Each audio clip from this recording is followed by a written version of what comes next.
Hello mga ka-hustler, ako nga pala si Arjen. Isa akong business owner dito sa Canada. Small business owner na nagmo-moving, nagka-car detail, removal at iba't iba pa. Ginagawa ko itong video na to para maka-inspire sa mga Pilipino sa iba't ibang bahagi ng Canada. Bilis natin yung video kasi medyo boring pag mabagal ang video.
Ang dinidetail ko pala rito ay F250 Ford.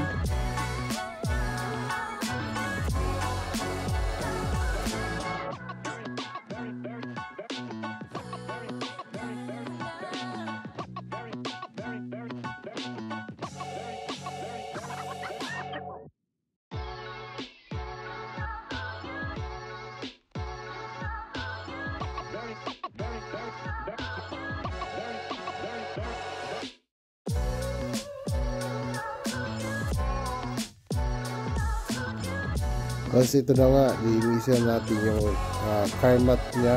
Yung car mat na nagamit as all-weather mat. So, hindi siya mahirap linisin. Hindi katulad ng mga tela na, na mat.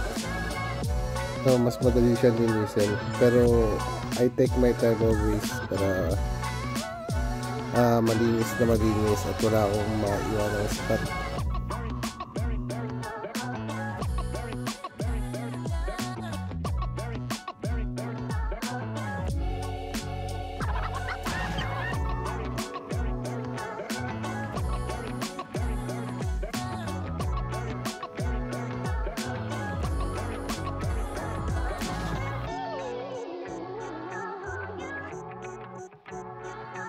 Linisan ko yung video kasi pag mabagal ang video, naku, maboboring kayo.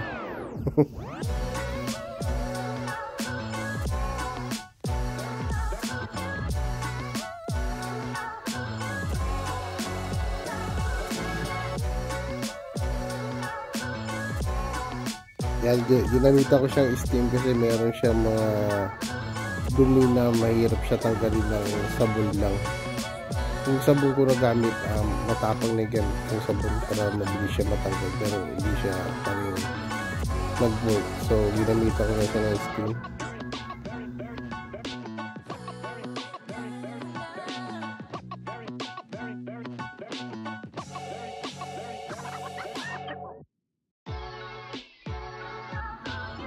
Yan, i-squeegee ko muna siya para medyo tuyo siya pag dinapagkulit yung car mat.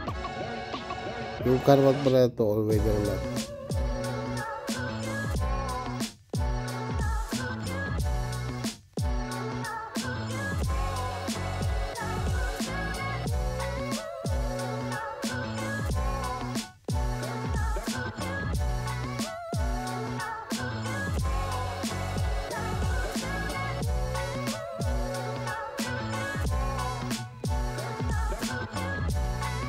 At ayun na nga, in-sprayan ko siya ng papangintab para ma-restore yung, yung goma, yung mga namumuti, bumalik sa dati.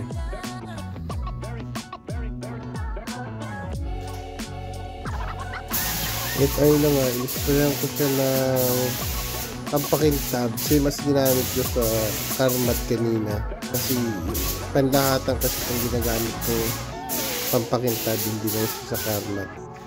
So nire-restore ko yung mga plastic na namumuti na.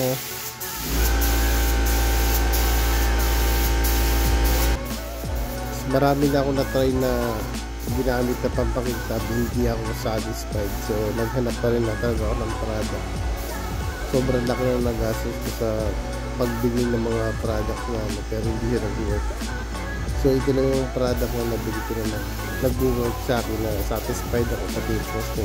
So ito na lang ginagamit ko siya. Binibili ko siya online, hindi ko mabibili sa mga local store lang like Canadian Tire, mga Walmart. Hindi ko siya binibili. Dati doon ako bumibili, pero ngayon hindi na ako bumibili doon kasi parang hindi siya worth it para sa akin yung mga binibili doon.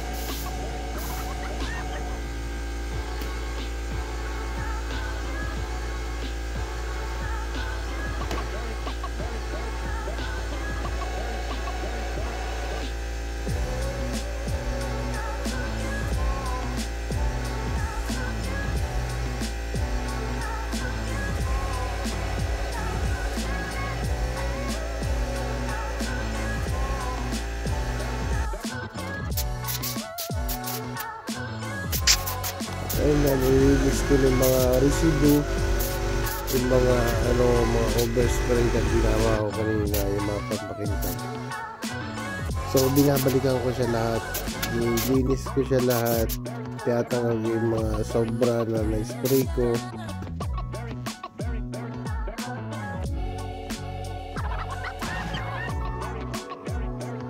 Medyo matagal din yung process na to, pero okay lang sa akin. Mas okay sa akin na mas matagal kaysa nagmamadali ako sa trabaho, kasi pagpapakatrabaho ko na kung hindi makapakali. So kailangan ko siyang i-take time.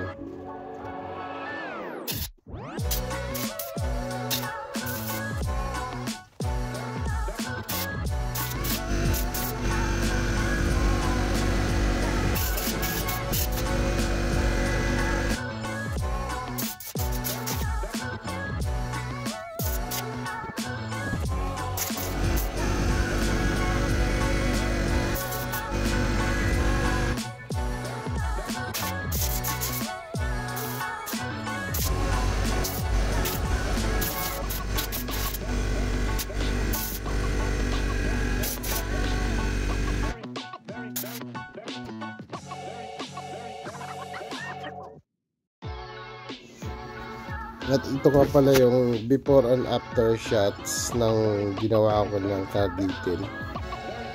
Pasensya na kayo, hindi ako masyadong talky sa video, pero siguro next time gagalingan ko. So subscribe lang kayo.